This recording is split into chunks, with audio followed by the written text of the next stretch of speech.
Episode 2 रिश्तों की दीवारें। श्रेष्ठ और ख्वाब के बीच की दीवारें अब बहुत मजबूत हो चुकी थीं। दोनों के रिश्ते की शुरुआत एक समझौते से हुई थी, जिसमें न तो प्यार था और न ही एक दूसरे के लिए कोई सच्ची भावना। श्रेष्ठ ने ख्वाब से शादी की थी क्योंकि यह एक शर्त थी जो उसे अपनी दादी की वसीयत से जुड़ी थी। दूसरी तरफ ख्वाब ने शादी की थी क्योंकि वह अपने परिवार की मदद करना चाहती थी और उसके पास कोई दूसरा रास्ता नहीं था। यह शादी एक मजबूरी थी, एक ऐसा समझौता जिसका खामियाजा उन्हें आगे भुगतना था। श्रेष्ठ ने कभी भी अपनी शादी को गंभीरता से नहीं लिया था। उसकी दुनिया के पास पैसा था, ऐश्वर्य था, लेकिन उन सभी चीजों में कोई इमोशनल जुड़ाव नहीं था। वही ख्वाब जो अपनी छोटी सी दुनिया में खुश रहती थी, अब एक ऐसे घर में थी जहां हर चीज चमकदार थी लेकिन कुछ भी असली नहीं था। ख्वाब का दिल गहरे अवसाद में था क्योंकि वह जानती थी कि वह इस शादी में कभी भी खुश नहीं हो सकती। लेकिन एक दिन जब श्रेष्ठ ने काम से लौटकर घर में कदम रखा तो ख्वाब ने तय किया कि अब और चुप नहीं रहा जाएगा। उसने खुद से वादा किया था कि वह इस शादी में अपनी बात जरूर रखेगी। वह श्रेष्ठ से बोलेगी कि वह इस रिश्ते में क्या महसूस करती है और क्या वह कभी भी इस रिश्ते को एक सामान्य जीवन की तरह ले सकता है। श्रेष्ठ, क्या मैं तुमसे कुछ बात कर सकती हूँ? ख्वाब ने डरते हुए पूछा। उसकी आवाज में हल्की सी घबराहट थी, लेकिन उसकी आंखों में एक अजीब सी उम्मीद भी थी। श्रेष्ठ ने उसे बिना कोई प्रतिक्रिया दिए देखा। फिर उसने बिना किसी भावना के कहा, क्या बात है ख्वाब? मैं बिजनेस के काम में व्यस्त हूँ, तुम भी समझ सकती हो। मैं जानती हूँ, लेकिन मुझे लगता है कि हमें अपनी शादी को लेकर कुछ बातें साफ कर लेनी चाहिए। ये सिर्फ एक कानूनी दस्तावेज नहीं हो सकता। श्रेष्ठ, ख्वाब की आवाज में गंभीरता थी, जैसे वह अब और चुप नहीं रह सकती थी। श्रेष्ठ ने गहरी सांस ली और धीरे से बोला, क्या तुम समझती हो ख्वाब? मेरी दुनिया बहुत अलग है।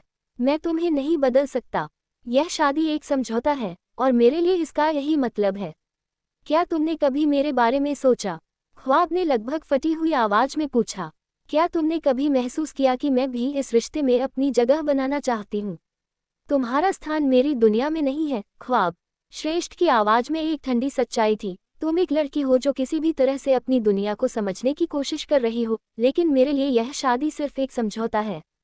ख्वाब के दिल में एक चुभती हुई चोट हुई। उसने अपनी आंखों में आंसू रोकने की कोशिश की, लेकिन उसे यह मानना पड़ा कि शायद श्रेष्ठ कभी उसकी भावना को समझ नहीं पाएगा। वह जानती थी कि श्रेष्ठ के लिए ये सिर्फ एक घर, एक परिवार और एक दायित्व था। उसकी कोई भी भावना इस शादी से जुड़ी नहीं थी। लेकिन तभी अचानक एक आहट हुई।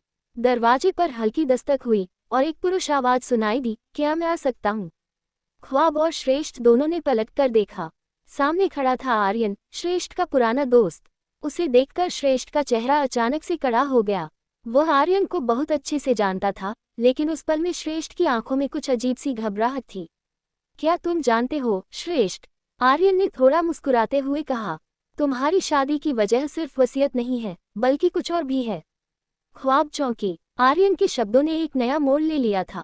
वह चाहती थी कि यह शादी एक समझौता नहीं बल्कि प्यार में बदल जाए, लेकिन अब आर्यन के शब्दों ने उसकी उम्मीदों को झकझोर दिया था। श्रेष्ठ ने कड़ी आवाज में कहा, तुम यहाँ क्या करने आए हो आर्यन? तुम्हें लगता है कि तुम मेरे व्यक्तिगत जीवन में दखल दे सकते हो? आर्यन ने हल्की मुस्कान के साथ कहा, ये सिर्फ तुम्हारा व्यक्तिगत जीवन नहीं है श्रेष्ठ। यह एक बड़ा राज है और तुम शायद अब तक इसे जान नहीं पाए हो। ख्वाब की आंखों में जिज्ञासा और डर दोनों थे। क्या मतलब है तुम्हारा आर्यन? वह बुरी तरह घबराई हुई थी, लेकिन वह जानना चाहती थी कि क्या राज है जो अब तक छुपा हुआ था। आर्यन ने एक गहरी सांस ली और कहा, तुम सोचती हो कि यह शादी सिर्फ वसीयत के कारण है, लेकिन असल में तुम्हें इस शादी के पीछे की सच्चाई नहीं मालूम। ये सब कुछ एक डील है जो श्रेष्ठ के परिवार ने तुम्हारे परिवार के साथ किया है। ख्वाब की आंखों में आक्रोश था। क्या तुम मुझे ये बताने की कोशिश कर रहे हो कि मुझे सिर्फ एक समझौते के तहत यहाँ लाया गया? आर्यन ने सिर झुकाया और धीरे से कहा, हाँ ख्वाब।